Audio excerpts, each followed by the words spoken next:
Hello EveryDF and welcome to the Flygons NDBL Season 4 Draft Analysis. Season 4 is finally here. It's been quite a while since Season 3 ended and I've kind of missed I've missed it. I've missed playing Draft League and I'm really excited to be back. I'm really pumped for the upcoming matches. But first of all, we need to get through our draft analysis. If you're new, welcome. Hi, my name is EveryDF. I am the coach of the Flygons, and this is our 4th season competing in the NDBL Draft League. So we've been here since Season 1, which is pretty cool. There's actually only 3 people in the league right now who are also in Season 1 and were in Season 2, 3, and 4. And that is me, Circle, and Host. So it's kind of cool. I'm one of the original members. If you don't know what a Draft League is, I will quickly explain it for you. Basically, it's kind of Pokemon League, but it's a weird kind of Pokemon League. The basic idea is, at the beginning of the league, you draft about like 9, maybe 11, 12 Pokemon, and those are the only Pokemon you're allowed to use. No one else is allowed to use those Pokemon, and then you have about 10 weeks of battles. Each week you will battle one other person in the league, and they will have their 11 Pokemon that they can use, and you will have your 11 Pokemon that you can use, and you gotta pick 6 out of your 11 Pokemon to go up against any combination of their 6 Pokemon, and they have to do the same, but vice versa, obviously. It's really fun. I've competed in quite a few.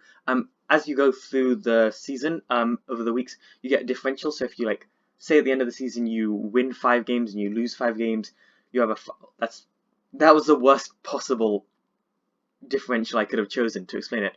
Let's say you win 10 games and you lose 0 games, ideally. That means you will have a 10-0 differential. If you win 8 games and lose 2 games, you'll have an 8-2 differential. And at the end of the season, the 8 teams for this league with the highest differential go on to playoffs, which is a knockout tournament, and whoever wins that wins the entire league. And that's the basic idea. This is the 4th season of the NDBL. Your Flygons have competed in all 4 seasons, as I previously mentioned, and we've only made playoffs once.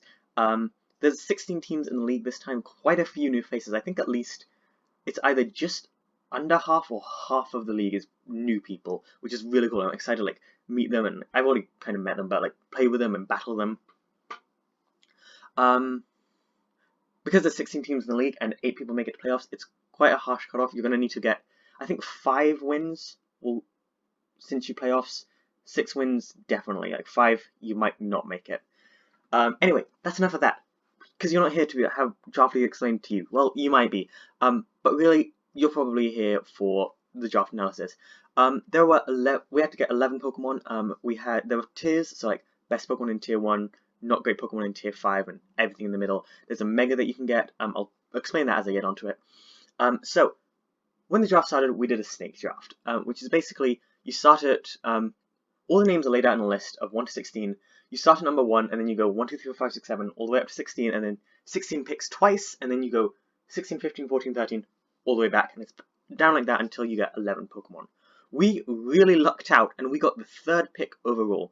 I don't remember what the first Pokemon to go. I know Mew went first, and I can't remember what else went first, but I was fine with Mew going first. I didn't want Mew. I like to draft new Pokemon who I've never drafted before. I haven't been in a whole lot of leagues, about 8 or 9 at this point, so I want to use new Pokemon. I want to use Pokemon I've never used before. I've only used 2 Pokemon, Delmise and Sizzle. I didn't draft either of those this time. So for new Pokemon, I didn't really know where to start. There was only one Pokemon I knew that I really, really wanted for this league, but I had the 3rd pick overall, and I wanted to pick something really scary. If you know me, you know my favorite thing to do in draft is to slap a choice item on something like Choice Band, Choice Scarf, Choice Specs, and just let it do some damage. And pretty much no Pokemon takes choice items better than Galarian Darmanitan. This thing is incredible. In Draft League, you kind of want to draft, there's a few things you definitely want to draft. There's the Fairy Dragon Steel Core you definitely want to draft. There's the Fire Water Grass Core you definitely want to draft. There's Ground types, Electric types you definitely want to draft. There is Hazard Removal and Hazard Setters you want to draft. And also, out of all of those, one of the other most important ones that you can definitely put up there is an Ice type. And Galarian Darmanitan works as an Ice type. Normally you don't lead with an Ice type, it's not the main thing in your team, but Galarian Darmanitan is built different. Literally, it is the only Pokemon with access to the ability Guerrilla Tactics, which is a built-in choice band. That's exactly what it is. It does everything a choice band does, but it leaves you an item slot. So you could put another choice band on top and do just ungodly amounts of damage. You could put a choice scarf and make it incredibly fast. You could put leftovers and have it constantly healing. You could you can't really do. You could do an assault vest and have it be bulkier than normal.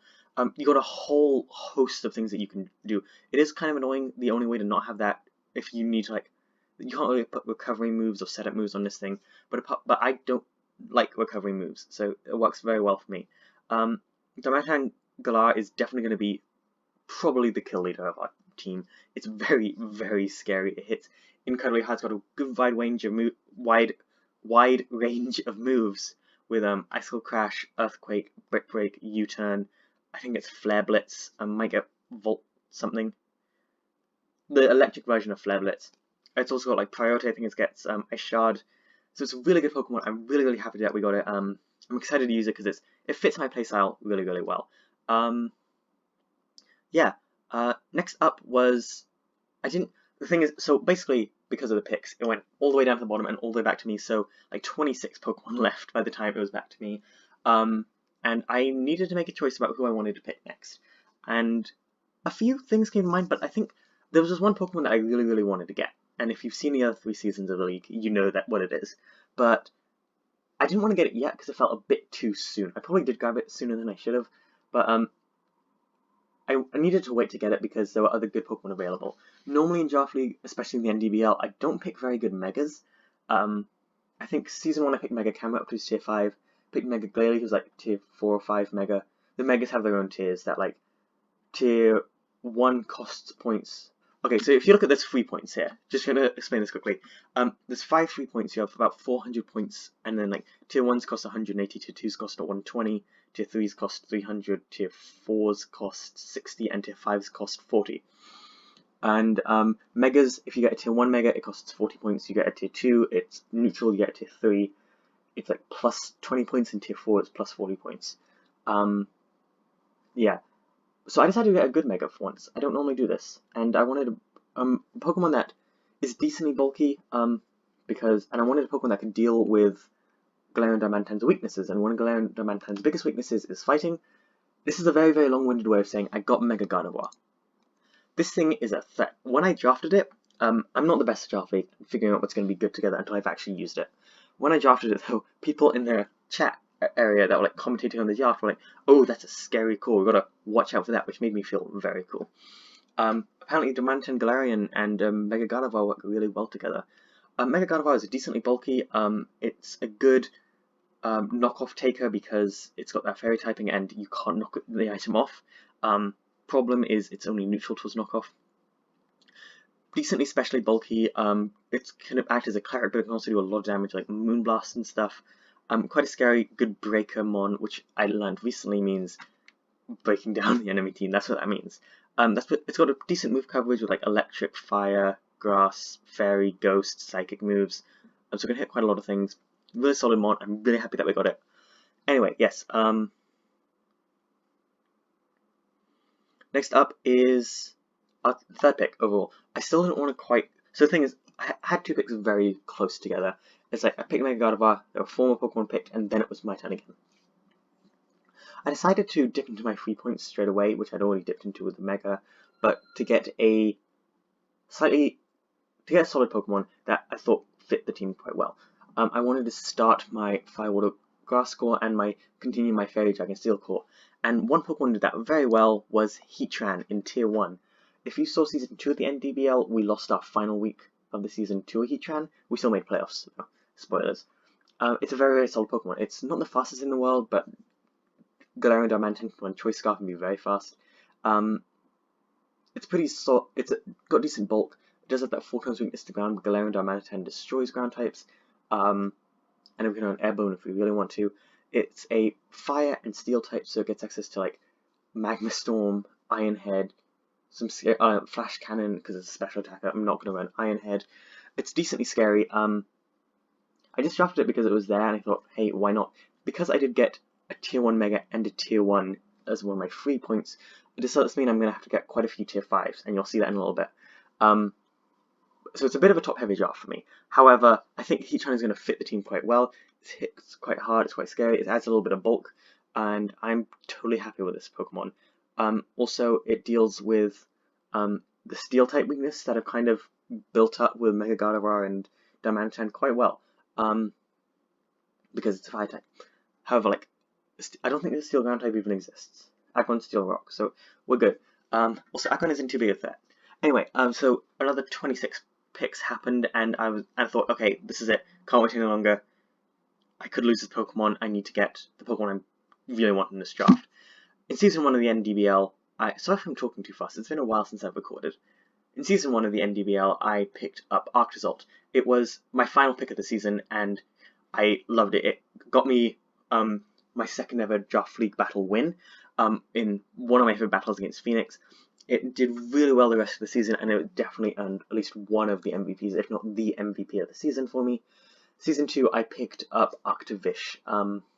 Arctovish did really well, managed to take out a Dracovish in battle, and Season 3, I picked up Dracovish, which means I've used 3 out of 4 of the Galar starters in the 3 out of 4 seasons of the league. And it is time for number 4. Dracozolt. You knew it was Dracozolt as soon as I went through the other stuff. Dracozolt is actually really scary. It has access to Hustle, which is a really annoying ability, but if you ignore that, it does have access to Sand Rush, which means if you set up Sand, this thing's speed is doubled, and because it has access to the move Bolt Beak, which power doubles if you're faster, having this thing be really fast is scary. We have Mons to set up, one Mon to set up Sand later down the list, so we will get to them in a little bit. Dracozolt is a very solid Mon to have on the team. It adds our Electric type which we need. We also have another Electric type, but don't worry, it's not going to mess with us. Adds that Dragon typing that you always want in draft because it's such a good offensive type. It is really solid as a Pokemon. It does have that weakness to ground, which Heatran and Dracozolt both have, but it's scary enough to do quite a bit of damage. Actually, with Bolt Beak and max speed on this thing, it does insane damage. It also has access like Outrage, Earthquake, Fire Fang. It's a pretty decently scary mon. I'm excited to use it. Hopefully it will be the MVP of the season, as so many of its brothers and sisters have. I'm excited to finally finish this little group of 4 Pokemon. I had another pick to make quite soon after that, and I realized I had a little bit of a ground weakness, so I wanted a Pokemon that could deal with ground types. I also needed to pick up a ground type for myself. So what ground type deals with other ground types, you may ask yourself, and it's a good question. The answer is Swampert. I'm really excited to use Swampert. It's probably my favourite Hoenn starter. One of the only Draft League YouTuber I watch regularly, Matoshe, uses Swampert quite a bit, and I wanted to try it since I saw him use it. Swampert is it's got well-grounded stats. It can be bulky, it can be supportive with Stealth Rocks, it can be offensive, and that's what I think I'm mostly on Swampert. It's got access to damp, so things can't explode on us. It is has Earthquake, a Stab Earthquake, which is always good. It's a ground type, so it's got that electric immunity. It does have that 4 times weakness to grass, but Galarian Darmanitan, Heatran, and Dracozolt all resist grass type attacks, with Galarian Darmanitan and Heatran being able to hit them super effectively, so I'm not too worried about the grass types. This thing can flip turn, which is great for momentum if you can just also, and Galarian Darmanitan can U-turn, so you can get things stuck in like a vortex of just flip turning and U-turning out, so the opponent doesn't know what to do against you. It's not going to be coming every week, it's not our best mon. Actually, it will be coming most weeks. Normally in Draft League, you draft like your best 6 first, so the first 6 you draft are probably going to be the ones that come to most of the matches. But anyway, yeah, I'm excited that we got Swampert. I'm excited to see it hopefully put in some work this season. Big fan of this Pokemon, and I hopefully want to see it do really well in draft. So number 6, so this is about halfway through our draft at this point. So quite a few Pokemon have gone, and I realized we needed a grass type. I was stuck between Decidueye and another Pokemon. The reason I was stuck between Decidueye and that other Pokemon is because Decidueye is a ghost type, which is quite useful in draft, but the other Pokemon had Levitate. You can probably tell I used the other Pokemon. I went with Rotom Mo. I kind of regretted this decision because I realized I had 2 electric types, but Rotom Mo gets access to the ability Levitate. It's its only ability, so it's totally immune to ground types and any like hazards set on the ground apart from Stealth Rocks. So this thing is actually a ground type destroyer. It's got decent speed, not the best in the world. Mostly it's like a special attack with Leaf Storm, Volt Switch, that kind of stuff. We used a Rotom regular form in Season 1, Dex, who was great, and hopefully this thing can also put in some work. This is probably the one that I was closest to auctioning off at the free agent area. Sorry, Rotom, but I wasn't sure if I wanted the Ghost type, and I'm still not sure. I don't like using free agent transactions like swapping a Pokemon I have with another one, and unless things go horribly badly the first few weeks of the season, I don't think I am going to, but I am going to leave that on the table as a possibility. Again, sorry Rotom, I love you as a Pokemon, but I have to make sure, I have to do what's best for the team. Anyway, next pick. Rotom and this next one were kind of like a duo because we were at that end of the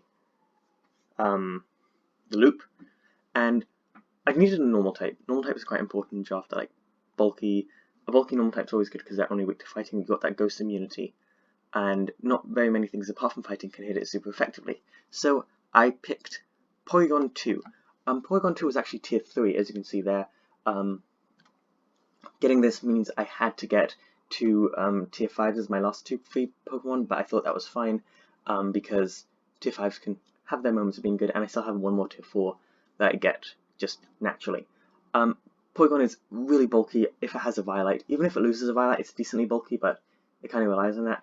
And it can set up Trick Room, which is really good for our slower Pokemon like Swampert and Rotom, and also one more, the final Pokemon that I drafted, which I drafted just to abuse Trick Room. Wide-ranging moves like Thunderbolt, Ice Beam, Tri-Attack, definitely Solomon has access to Recover, so if they're not running a fighting type on the opposing team, Polygon 2 is a huge threat. And if they don't have anything with knockoff, Polygon 2 can pretty much just sit there and never die. Yeah, so I'm excited to use it. I hope it does really well. I was shocked to see it in tier 3, so I just had to get it.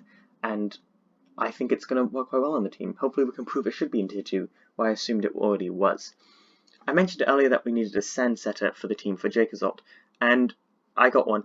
Heatran was already taken by Host, who has also been here since Season 1.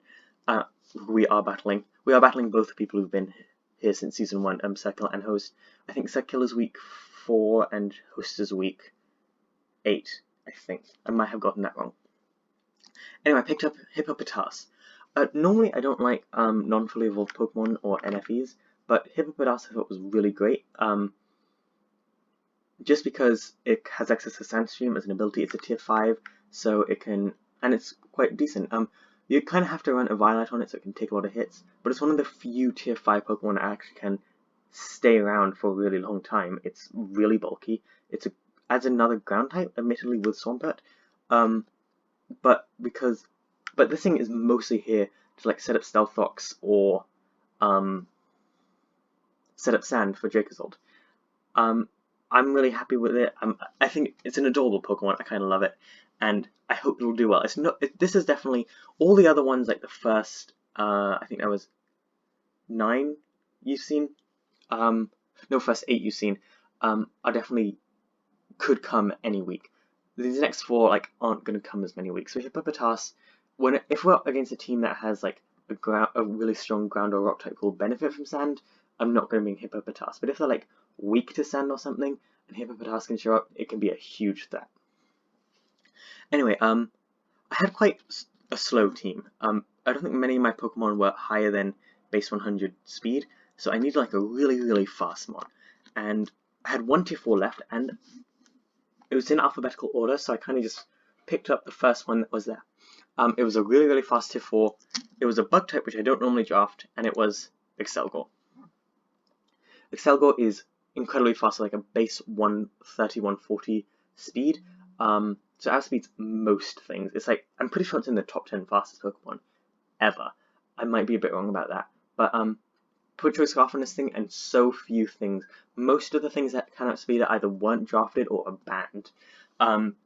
Honestly, this is one of, if not the fastest Pokemon in the league right now. Definitely top 5. So I need some water there. It's incredibly fast. It can hit decently hard. But really, Excelgal is the one who's... Excelgal is an incredible battler. They won Season 1. They have made it to playoffs every time. I think they've made it to finals twice. I think they've won how many other leagues? I don't even know. They're an incredible battler. They've crushed me every time we've been up against them, and they kind of give me a bit of advice during the draft. And kind of at least 3 of my last 4 Pokemon were advised by Excelgal. I already mentioned Hippopotamus. Excelgal was advised because I have quite a lot of breakers on the team. I have Darmanitan, I have Gardevoir, I have Heatran. They're all breaker Pokemon. They whittle things down, but sometimes they struggle to like finish the job. Excelgal excels at that, pun intended. Because it's so fast, Excelgal can come in, and as long as they don't have Trick Room or one of the few Pokemon that outspeeds it, Excelgal can hit pretty decently hard, but always hit first and just... So if you like whittle down a team and they don't have much HP left, Excelgal can come in, they don't have a chance to outspeed Excelgal, and Excelgal just rips through their last few Pokemon. That's not going to happen every time, and Excelgal isn't going to come to too many weeks. Hopefully like maybe 4 or 5, if I'm giving it an accurate estimate. That might even be a bit lenient, but I'm excited to use it. I hope it does really well. It's very fast. It can set up spikes itself. You can put a focus sash on it so it's guaranteed to take a hit. But yeah, decent mon. I didn't have a ground type immunity. Actually, I did have a ground type immunity. I had Rotom, but I didn't have a flying type, is what I'm really trying to say here. I had 1 defogger in Rotom, but I kind of wanted to take that much pressure off of them, because while I cannot really survive Stealth Rocks or spikes or anything, I needed a way to get rid of them, and I could only pick from tier 5. But one tier 5 Pokemon that I really like and I thought could really work on the team well, because you don't see it too often, is Oricorio. I love Oricorio. If you didn't know, this thing's got a really amazing ability called Dancer, which means it can actually be one of 4 types, either Flying Fire, Flying Electric, Flying Ghost, or Flying Psychic. And we can use any of them. It's not the most unpredictable thing in the world. It's got to be one of those 4, and it only gets 1 move of the typing. So it only gets 1 Fire type move, Revelation Dance. It only gets 1 Ghost type move, Revelation Dance. 1 Electric move, Revelation Dance. 1 Psychic move, Psychic. No, Revelation Dance. But because it's got that little bit of unpredictability, your opponent doesn't know, first of all, if it's even going to come, but if it does come, what it's going to use. I've got the Fire type form up here now. I would love to use all 4 forms over the league, but we probably won't. I've got the Fire form up because, if I'm being totally honest, I've already team built for week 1, and this is the version that's coming to week 1. So there you go, a little bit of a trailer for our week 1 battle. Tier 5, mostly it's got that defog, so it can get rid of hazards really easily. I'd normally run heavy duty boots on it, because especially flying does not like Stealth Rocks. Decently fast, can hit with like Hurricane and a Revelation Dance, which is like a 90 base fire special Fire type move, 90 base power special Fire type move. So I'm a big fan of that. Hopefully that's going to come in handy doing this. And also got that immunity to Toxic Spikes and Spikes, because we are literally above them. Because, well, technically it's standing, but because it's a flying type, it's immune. And anyway, that left us with 1 more Pokemon. Another one, Circle didn't specifically say draft this Pokemon, but they said, you got Polygon, you got a pretty fast team, so you're going to want Pokemon that can use Trick Room, so you can kind of mess with your opponents a bit. Trick Room makes it so the slower Pokemon are faster than the faster Pokemon. So if I've got base 90 speed and base 85 speed, the base 85 speed will go first, basically. And I needed a good Pokemon that was really slow and could hit really hard. Good thing is, Tier 5 is filled with so many Pokemon with unbalanced stats. I thought about a few. I remember thinking about Regice and Regigigas. I already had an Ice type in Darmanitan who's so much better than Regice, and Regigigas' slow stat also affects their attacking stat. But I needed a Pokemon that was like, I also wanted a type that I've got a few overlapping types here. Because we've got 2 electric types and 2 ground types. So I wanted a new typing, and I was surprised I didn't have a rock type yet. So I decided to pick up, for our last Pokemon, Rampardos in Tier 5. Rampardos is probably in Tier 5. It's got a base 165 attack stat, which is one of the highest in the entire game. However, because it's low speed, it's not really that useful. However, if Polygon can come in, set up Trick Room, then teleport out to Rampardos, who will now be the fastest thing on the field because it's so slow. Not the fastest all of the time, but most of the time. And Rampardos can just go in with, like, it doesn't get the best move pool. It's got like rock type moves, fighting type moves, ground type moves, but it's got enough to hit most things neutrally at least. So hopefully Rampardos can. It's not going to come every week, obviously. Again, it's like one of our lower tier Pokemon, but I think it's such a cool Pokemon, and I'm excited to use it. Finally, there's our Z users, who has to be a Pokemon we've already drafted, obviously, and who are allowed to bring Z crystals. And those two are Heatran and Rampardos. Heatran, I've been told, is really good with Z crystals, and sending in Rampardos into Trick Room and then firing off a Z move is one of the most terrifying things I can do in draft. Anyway, yeah, that is your Florida Flygons for Season 4 of the NDBL. Thank you for watching this team builder. I'm sorry it took quite a while to get through. I'm going to go and get ready for our first match now. I hope you all have a great day. I really enjoyed doing this. I'm really excited for this upcoming season. Yeah, anyway, cool. I'm going to go ahead and hop into... I'm going to end the video now. Sorry, I'm a bit tired. It's been a while since I've recorded at all. So anyway, thank you all so much for watching this Florida Flygons draft analysis. I hope you all have a dog-tastic day, and I will see you all in the next one. ODF out. Goodbye.